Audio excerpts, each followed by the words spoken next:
감사합니다. 욥기를 이어서 공부하겠습니다. 이제 메시지만 정리하면 되는데요.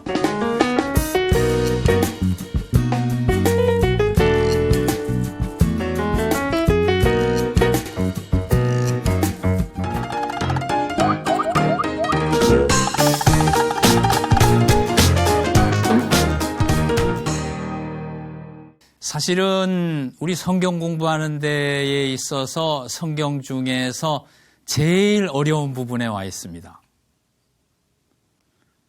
욥기나 전도서를 이해할 정도면 물론 다른 선지서도 어려운 책이 있고 구약은 어려운 부분이 많지만은 어쨌든 다른 부분은 쉽게 이해할 수 있다 할 정도로 욥기는 어려운 책인데요. 상당히 우리가 가슴 떨리는 공부를 하고 있습니다. 그래서 이 제일 어려운 부분을 잘 소화하셔서, 성경은 늘 그렇습니다. 어려운 부분을 잘 소화하면 평상시 기대하지 않았던 아주 큰 은혜가 있고 그렇습니다. 자, 지금 하나님의 말씀 부분만, 지난 시간에 구조를 공부했는데 대화 부분 중에서 하나님 말씀 부분이 38장에서부터 42장 6절까지입니다. 42장 7절부터는 산문이고 종결하는 이야기이고, 이 부분이 하나님 말씀인데 그 내용은 처음에 이 40장 2절까지가 하나님의 말씀 원이고, 그 다음 말씀 끝나고서 욥의 대답이 있고, 그 다음에 두 번째 말씀이 주어지고 욥의 응수가 또 나오고, 이렇게 해서 하나님의 말씀 전체가 이제 마무리 됩니다. 그럼 이 부분이 무엇을 말씀하시는가, 그것을 알아보려는 것이겠는데요. 우선 결론부터 말씀드리는 게 좋겠습니다. 신학교에서는 이 결론에 가기 위해서 본문, 주경, 주회하고 여러 가지 어려운 과정을 겪는데, 그거보다 결론부터 얘기 드리면은 그것이 이해가 되기 더 쉬울 것 같아요. 하나님 말씀 부분이 말하는 게 뭔가, 그걸 정리하는 겁니다. 그러면 하나님 말씀 부분이 뭘 말씀하는가를 정리하면 욥기가 무엇을 말하는가, 욥기의 주제가 뭔가 하는 것을 이제 알 수가 있는 것이죠. 참고적으로 말씀드리면 욥기는, 자, 이건 틀린 말들은 아닌데 고난이라는 문제 있지 않습니까? 고난이라는 문제가 있는데, 이 고난은 첫째 죄에서 오는 것이다. 틀린 말은 아니죠. 인간이 이 땅에서 겪는 고난이 원죄와 또 자범죄로 말미암아 비롯되는 것이 많고 뿌리가 여기 있는 것이 사실입니다. 이게 틀린 말은 아니에요. 그러나 보세요. 이렇게 주장한 건 누굽니까? 새 친구들이에요.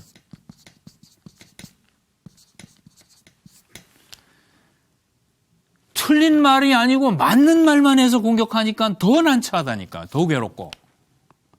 죄 때문에 고난이 온다는 것은 원리적으로는 맞는 말인데, 여러분 교회에 곤경 만난 그런 그 교우들이 있으면 가가지고 당신 주일 출석 잘 안 해서 그렇다든지, 헌금 생활 잘 안 해서 그렇다든지, 새벽기도 자주 빠져가지고 그렇게 당신 사업이 잘 안 되는 거 아니냐, 이런 식으로 말하는 것이 타당하고 적당한 것인가요? 맞지만 그렇게 말하면 안 된다고 말씀드리는 게 아니고요. 맞지 않은 게 맞습니다. 사람이 겪는 고난은 어떤 죄 때문에 딱 왔다는 1:1 대응이 딱딱 되는 게 아니에요. 근데 우리 인간은 다른 사람이 공경 겪는 거 보면 그게 무슨 죄 때문일 거라고 이렇게 연결지어서 정죄하려는 경향이 강하다고요. 다른 사람 고난에 대해서도 그렇고 내가 받는 고난에 대해서도 그런 경향이 있습니다. 그거는 상담적으로 볼 때는 기본적으로 잘못된 거예요. 곤경을 만날 때 내 죄를 살필 수 있는 기회이기 때문에 내가 회개하는 것은 필요하고 바람직한 일이죠. 그러나 다른 사람이 받는 고난에 대해서 그걸 죄 때문이다 이렇게 말하는 것은 굉장히 이제 윤리적으로도 옳지 않고 또 사실적으로도 맞는 말이 아닌 것입니다. 원리적으로는 맞는데 어떤 한 개인이 받는 고난을 무슨 죄와 대응시켜가지고 그것 때문에 왔다 이렇게 말하는 것은 잘못됐단 말이죠. 그 잘못된 일을 새 친구들이 한 거죠. 그렇지만 고난의 이유가 죄라는 건 틀린 말은 아니에요. 그러니까 이것도 액면 그대로는 고난의 문제에 대한 하나의 대답이 될 수 있어요. 그 다음에 두 번째, 고난은 연단을 위한 것이다. 우리 교회에서도 많이 듣고 또 우리가 잘 알고 있는 거 아닙니까? 연단을 위한 것이다. 어떻습니까?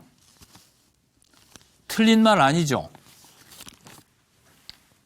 우리에게 다가오는 고난은 그 기회를 통해서 하나님께 더 겸손히 또 하나님께 가까이 나가고 자기 죄를 쪼아내고 뜯어내고 좀 더 성결한 사람으로 빚어져가는 기회가 되는 것이 맞습니다. 그리고 고난이 없으면 어떻게 훈련을 하겠어요? 틀림없이 맞는 말이죠. 이것도 맞는 말이에요. 근데 이 말은 누가 했나요? 엘리후가 했습니다. 엘리후가 개그맨 같은데 앞에 선배들 다 비난하면서 나는 이제 새로운 말을 하겠다고 하는데 앞에 형님들하고 똑같은 말을 해요. 그냥 조갈조갈 말도 얼마나 많은지 말을 많이 합니다. 뭐 그냥 대연설가들의 말대장들의 전부. 그런데 이 앞에 형님들보다 하나 더 말한 게 있으니 고난은 연단의 목적을 가진 것이다. 메시지가 하나 더 발전했어요. 액면 그대로 하면 새 친구들의 말도 틀린 게 아니고 엘리후의 말도 틀린 건 아니에요. 그리고 실제 우리가 고난의 문제를 이해할 때에 내 죄 때문이다 생각하고 회개하고 그 다음에 꼭 죄와 연관되지 않아도 훈련을 위한 고난이 있잖아요. 죄와 연결되지 않아도 뭐 죄와 연결될 수도 있지만 하여간 목적이 연단인 그런 이건 기독교 신앙의 위대한 거죠. 어려움이 올 때 하나님이 나를 빚어가시는 과정이라고 그러고 오히려 감사하는 또 그런 과정 때문에 우리 신앙이 자라는 것이고 그러니까 고난을 연단의 목적이 있고 이런 것 때문에 고난이 온다 말하는 것은 맞는 것입니다. 다 진리입니다. 근데 제가 드리려는 말씀은 뭐냐면 욥기는 이 말을 하려는 게 아니라고 말이죠. 세 번째 답이 있다 그것입니다. 이게 뭘까요? 그걸 찾는 거예요. 이게 틀린 것은 아닌데 이걸 알아보려면 로마서를 가든지 히브리서를 가든지 딴 책이 다 말하니까 욥기도 이걸 말하는 것은 아닙니다. 어느 부분에선 그걸 말하지만 적어도 하나님 말씀에서는 이것과 이것이 아닌 이것을 넘어서는 무언가 하나를 더 가르쳐 주시는 거예요. 책의 메시지를 한 서너 군데에서 찾아보겠습니다. 하나님의 말씀 전체에서 하나의 메시지를 찾고 그 다음에 두 번째 말씀에서 또 하나의 메시지를 찾을 수 있습니다. 그러면 사실 다 찾은 거예요. 다 찾았는데 이건 H.H. 로울리라는 학자가 한 것입니다만은 38장 시작하는 부분에서 또 하나의 메시지를 찾을 수 있어요. 자, 제가 왜 이렇게 하냐면은 한 1번만 해도 돼요. 1번이나 2번까지만 해도 되는데 욥기에서 얻을 수 있는 것을 다 얻어보려는 욕심이 있어서 그렇습니다. 먹을 수 있는 건 다 먹어보자. 그리고 네 번째는 42장 7절 이하 결론 부분에서 또 메시지 하나를 찾아보려고 합니다. 대개 학자들을 그래 보면 1번 하고 말거나 1, 2번까지 하거나 또 3번만 말하거나 4번만 말하거나 뭐 이렇습니다. 근데 제가 보기는 이제 이렇게 후반부에 와가지고 우리가 얻을 수 있는 중요한 메시지가 많다고 생각됩니다. 이름을 붙여보겠는데 1번은 이렇게 제목을 붙여보겠습니다. 불가해한 신비.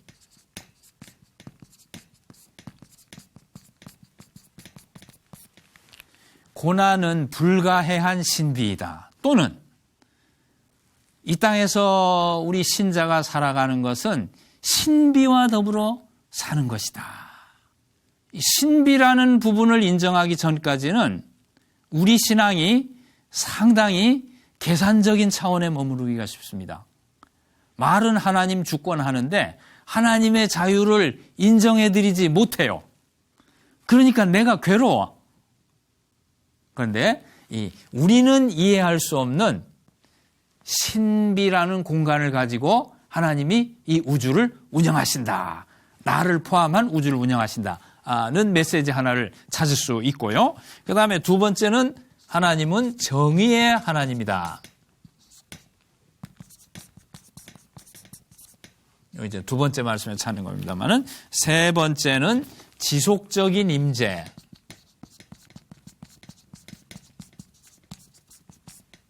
네 번째는 고난자의 의. 자, 이제 설명을 드리겠는데 보시죠. 여기 38장 1절에서 40장 2절까지 하나님 말씀, 여호와의 말씀 1, 그 다음에 요 두 번째 여호와의 말씀 2 이렇게 보면은 우선 좀 어려운 설명이 될지 모르겠습니다만은 아주 중요한 단어가 하나 나옵니다. 애차라는 단어인데 애차 38장 2절하고 여기에 38장 2절하고 욥의 말 42장 3절. 네. 그러니까 이 전체 하나님 말씀의 시작 부분과 끝 부분에 애차라는 단어가 나옵니다. 애차. 여기 또 나오는 단어가 뭐냐면은 이제 죄송합니다. 히브리어로 한번 써볼게요. 이렇게 쓰는데 애차라고 있습니다. 애차라고 읽는데 우리 옛날 개역 한글에 이치라고 번역된 말입니다. 이치. 무지한 말로 이치를 가리는 자가 누구냐 이렇게 하시면서 하나님이 폭풍 중에 나타나셨어요. 하나님이 발설하신 첫 번째 개념어입니다.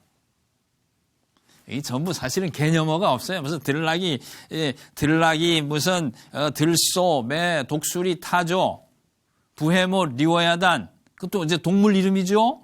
그리고 뭐 묘성, 삼성, 무슨 북두성, 전부 구체적인 명사인데 아주 유일하게 눈에 띄는 단어가 애차인데요. 이것이 이 하나님 말씀 첫째와 마지막에 나옵니다. 첫째와 마지막에 나오는 것은 봉추구조라고 해서 주제를 표현할 때가 많습니다. 그래서 다른 그렇게 보는 학자들 도움을 제가 받은 게 저만 주장하는 것이 아니고 이것이 하나님 말씀 전체의 주제가 아닌가 이렇게 파악하고 있습니다. 눈에 두드러지는 개념이고 봉투구조이고 이렇게 되기 때문에 그럼 이 애차란 말이 무슨 뜻이냐면은 우리 성경에는 이치 이렇게 개역 한글에 되어 있고 개역개정은 앞에는 뭐 이치인가 하고 또 뒤에는 또 다른 말로 해놨어요. 그것은 잘된 것은 아니었습니다. 예, 하여간 이치 이렇게 되어 있는데 하나님의 설계, 디자인 이런 뜻입니다. 설계 또는 질서. 설계, 질서. 자, 욥이 4장에서 27장 사이에 친구들하고 대화 난타전할 때 하나님을 공격한 것은 두 방향이었어요. 하나님 공격했으니까 막한 사람이죠. 막한 사람인데 그것이 인간이 부르짖을 수 있는 최대한을 거기 그려주고 있는 것입니다. 무엇 두 가지를 공격했냐면은 하나님이 다스리는 이 우주가 질서가 없는 것 같습니다. 의인인 내가 이렇게 아픈 거 보니까 질서가 없네요. 여러분, 우리가 하는 질문하고 조금 달라요. 이 히브리 사람들이 하는 질문. 우리는 문제가 잘 해결 안 되고 몸이 많이 아프거나 하면은 하나님 계십니까? 이렇게 뿌리를 흔들어 버리는데 이 히브리 사람들은 그러진 않아요. 그렇게 뿌리를 흔드는 게 아니고 하나님의 의로운 통치가 성립합니까? 이렇게 신학적인 질문을 한다니까요. 그래서 그 신학적인 질문의 하나가 이 우주가 질서가 없는 것 같습니다. disorderly 한 거 아니에요? 하고 공격했어요. 이게 첫째고요. 이건 질서만 두고 한 겁니다. 질서만 두고 한 거고, 그 다음에 또 아주 고약한 질문을 합니다. 이제 지금 본문을 다 들어드릴 수는 없는데, 혹시 하나님이 혹시 불의하신 건 아닌가요? 그렇게 질문합니다. 하나님이 사악하셔서 나를 이렇게 괴롭히는 건 아닙니까? 하나님 능력은 있는 것 같은데, 능력도 있으시면 능력이 있으시고 의로우시면 나를 이렇게 안 할 텐데, 능력은 있으신 것 같은데 의롭진 않은 것 같다고. 그래서 이건 하나님에 대해서 이렇게 아주 파렴치한 독신적인 하나님을 모독하는 이런 질문을 했습니다. 아주 심하게 그 말을 했어요. 실제 본문을 잘 보면은 질서가 없는 거 아닙니까에 대해서는 1번이 대답했고요. 하나님 혹시 불의한 분 아니세요? 한 거는 2번이 대답하고 있어요.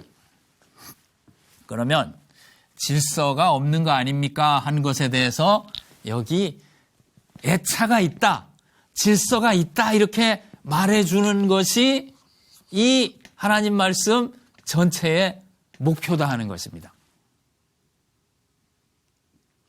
하나님의 이 우주 설계, 하나님이 운영하는 이 우주 질서, 만유인력 법칙 제대로 작동하고 있지? 마찬가지로 의의 하나님, 보응의 원리라는 도덕 질서가 지금 작동하고 있는 거야. 그 보응의 원리라는 큰 질서가 새 친구들이 말하는 거하고는 차원이 다른 거죠. 사람의 식으로 계산한 게 아니고 그 의라는 질서가 하나님 차원에서 운영되고 있다는 걸 대답하는 것입니다. 자, 말이 길어졌는데 애차인데요. 애차라고 읽는데 이 애차란 것은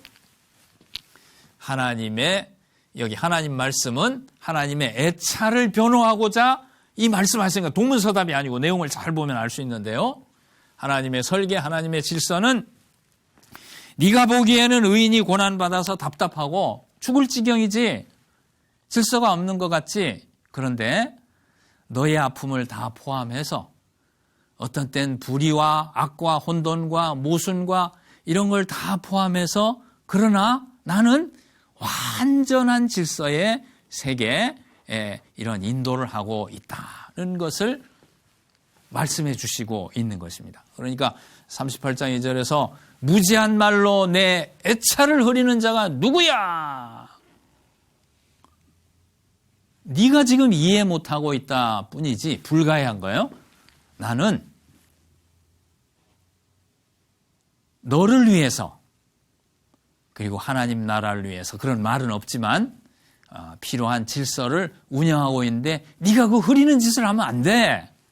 이렇게 말하고 42장 3절에서는 욥이 하나님이 그 무지한 말로 이치를 흐리는 자가 누구냐고 말씀하셨지요. 한번 인용한 겁니다. 인용하고, 제가 불가해한 것들을 너무 많이 말했습니다. 내가 알지 못하는데 아는 척 많이 했어요. 용서해 주시기 바랍니다. 그러면서 회개하는 부분이에요. 이 개념어가 이렇게 나온 게 이 질서에 대한 대답을 했다는 걸 알 수 있고, 자, 그것이 하나고요. 두 번째는 말씀 내용을 보겠습니다. 내용을 보면 우리 보기는 자연학습도감 펼쳐놓고 엉뚱한 대답하시는 것 같은데, 보세요. 여기 첫째 말씀에서는 우주와 기상에 대해서 말합니다. 땅을 놓을 때 네가 있었느냐? 바다를 경계를 지을 때 지었는데 그거 네가 한 거야? 욥에게 묻는 거예요. 눈 곡간을 알아? 비 내리는 원리를 알아? 얼음과 설이 생기는 걸 알아? 묘성, 삼성, 북두성. 묘성은 뭡니까? 황소자리나요? 플레이아데스라는 거, 황소자리가요, 산계성단입니다. 별이 막 흩어져 있어요. 너 저 산계성단 흩어져 있는 별을 묶을 수 있어? 아니, 질문을 하셔도 뭐 지나친 질문 아니에요. 그냥 입이 딱 벌어지고, 한 90개의 질문을 하세요. 이 두 번에 걸쳐 90개 질문 하시는데, 욥은 아니요, 모릅니다. 못해요. 아니요. 모릅니다. 못해요. 그렇게 대답만 하고 있으면 됐어요. 속으로 했겠죠. 말은 못하고. 그렇게 아니요 하던 대답이 묶어져서 여기 욥의 응수의 표현이 된 거죠. 그러니까 자, 땅, 바다, 눈, 비설이 도저히 욥이 미칠 수 없는 분야 아닙니까?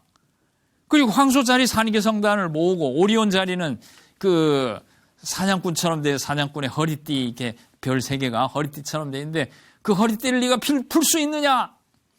북두성이라고 북두칠성입니다. 큰 곰자리. 그 북두칠성이 하룻밤에 360도 돌잖아요. 지구자전 때문인데 이게 도는 걸로 이제 고대 사상에 하면 보았으니까 그 360도 도는 건 네가 할 수 있어? 할 수 있기는 뭐 지구 일도 모르는 주제에 뭘 할 수 있습니까? 하나님 말씀하시는 것은 내가 운영하는 이 우주 질서는 너의 능력이 미치지 않는 범위에 있어. 네가 이해하거나 네가 통제하거나 할 수 있는 범위 밖에 있는 거야. 이걸 말씀해 주신 거죠. 영어를 써서 미안합니다만은 그래서 학자들은 unfathomable 그런 말을 씁니다. 이거 생각할 수 없는 그 다음에 또 뭐 inscrutable, unscrutable 어떻게 되나요? unscrutable, scrutinize가 탐구하다니까 unscrutable, 예, 탐구할 수 없는. 즉 뭐냐면은 하나님이 여기 우주와 그 기상을 말씀하시고 그 다음에 또 무슨 말씀을 하시냐면은 그 들짐승들의 생태에 대해서 쭉 말씀하잖아요. 들짐승들의 생태도 말씀입니다. 산염소, 암사슴의 새끼 나는 때를 네가 아느냐? 들나귀를 네가 풀어놨어? 들소를 훈련시켜서 뭐 할 수 있어? 타조, 매, 독수리. 집에서 기르는 개나 돼지면은 좀 알지요, 관찰하니까. 근데 얘들은 인간에게 쓸모도 없고 어떻게 돌아다니는지 알지도 못하는 겁니다. 산염소가 어디를 뛰어다니는지. 그거 뭐 암사슴이 언제 새끼를 낳는지 너 알아? 어떻게 합니까? 나하고 관계도 없고 관계가 없는 것들이에요. 관계가 다 쓸모없는 것들이에요. 인간에게는. 불필요하게 생각되는 것들. 자, 그러한 세계, 이런 기상과 별자리 그리고 들짐승 이런 것들은 인간의 인지 능력이나 통제 능력을 벗어나는 거라는 거예요. 탐구할 수 없는 거라는 거예요. 탐구할 수 없는 그 세계를 쭉 보여주실 때 욥은 내가 알지 못하는 세계가 있는 거구나. 보응의 원리가 나에게 적용된다 안 된다. 그런 말을 할 게 아니고 하나님의 질서가 있는 거구나. 하나님 방식의 하나님의 질서가 있는 거구나. 간단히 말해서는 하나님의 신비가 존재하는구나 하는 것을 깨닫기 시작한 것입니다.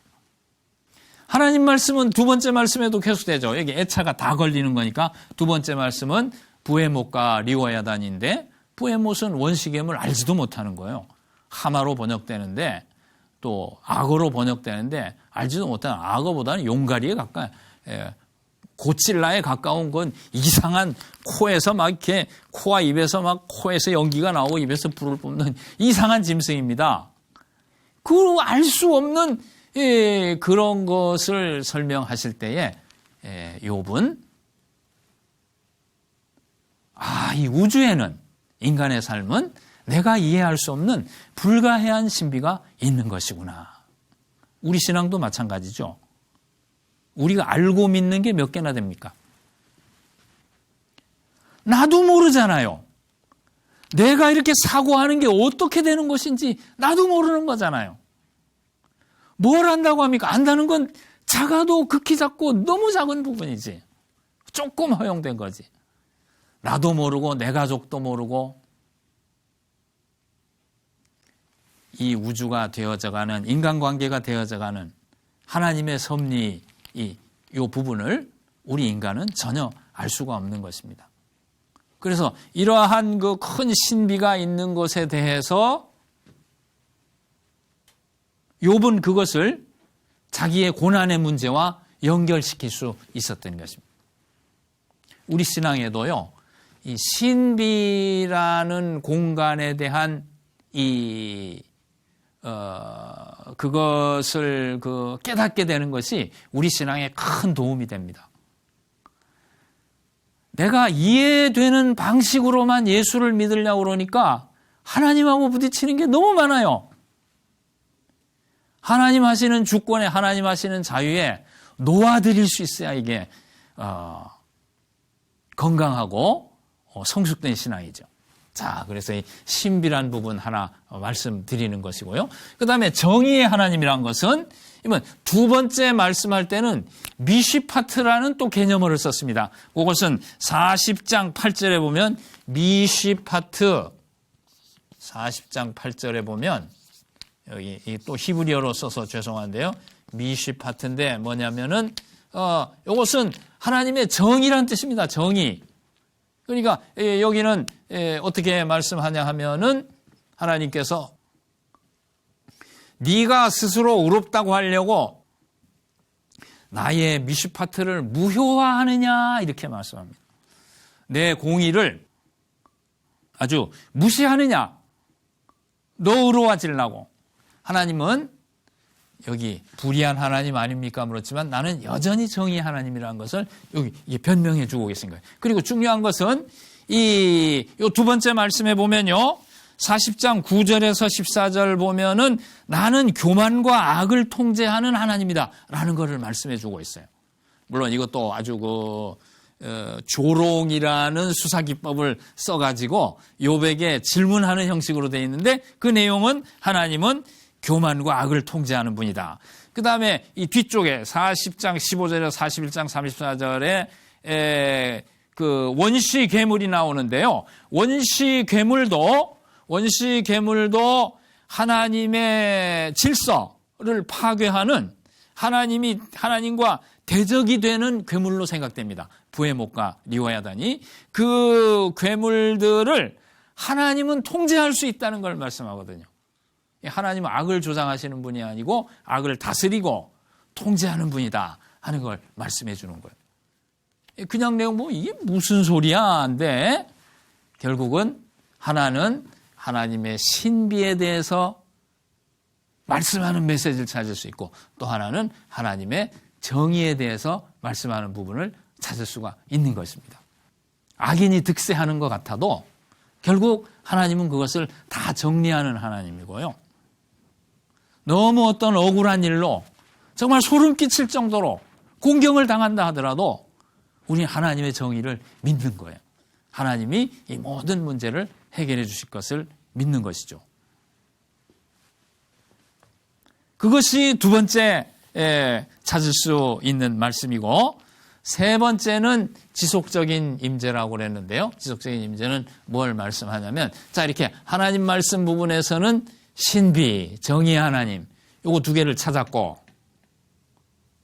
어떻게 좀 동의가 되시는가 모르겠습니다. 동의가 되실 수 있게 설명을 드렸어야 되는데 그럼 하나님 말씀 부분은 됐고 그 다음에 38장에 보면은 하나님이 폭풍 가운데 나타나시는데 37장까지는 하나님이 안 계신 것 같았어요. 완전히 나는 버림받은 사람 같았어요. 그러나 하나님은 결국은 욥에게 나타나시고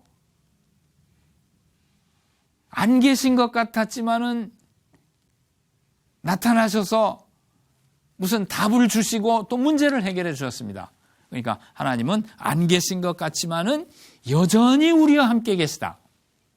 내가 안 계신 것처럼 생각됐던 거지 여전히 함께 계시다는 것을 가르쳐 주시는 것이 38장의 하나님의 그 신현 나타나심이고 네 번째는 마지막으로 그 42장 그 7절 이후의 말씀이 욥을 회복시켜 주시는 거 보면은 보응의 원리라는 게 친구들은 보응의 원리를 주장했고 욥은 보응의 원리를 반대했지만 하나님은 둘 다 틀렸다는 거예요. 보응의 원리는 욥의 말처럼 욥의 말도 지지해 주신 거죠. 그러니까 당장은 맞지 않는 것 같지만 그러나 궁극적으로 길게 보면은 역시 보응의 원리가 살아있고 하나님의 정의가 살아있다. 4번은 2번과 연결되는데 살아있다는 것을 보여주신 것입니다. 그러니까 아무리 그 고난이 심하다 하더라도 하나님의 백성은 계속해서 그 의의 삶을 살아야 되고 고난자가 가진 그 의는 최상의 가치를 가지는 것이다 하는 그런 결론을 내릴 수가 있을 것입니다. 사실 이 부분에 대해서는 조금 더 우리가 신앙적으로 적용할 수 있게 좀 풀어 설명할 필요가 있는데요. 오늘은 시간이 다 되어서 일단 개관을 여기서 말씀드리고, 자, 하나님의 신비 1번이 제일 중요합니다. 여전히 그 신비롭게 신비의 공간을 가지신 분인데 그 정의로서 우주를 통치하시는 하나님이란 거, 그리고 아무리 우리에게 어려운 일이 다가오고 이제는 도움받을 길이 없고 나는 완전히 공중분해야, 나는 완전히 여기가 끝이야, 그래도 안심하면 됩니다. 안 믿어집니까? 안 믿어져도 안심하면 됩니다. 왜? 하나님의 지속적인 임재가 있기 때문에. 저는 힘겨운 일이 있을 때마다 38장 이 첫 부분을 항상 기억합니다. 결국은 나타나 주십니다. 끝까지 함께 계셨고 결국은 나타나 주시는 하나님, 그런 하나님을 발견할 수가 있는 것이죠. 이렇게 대강 욥기의 메시지를 살펴보았습니다. 다음 시간에 잠깐 이 부분을 좀 더 보충해서 마무리하고 전도서로 들어가도록 하겠습니다. 긴 시간 감사합니다.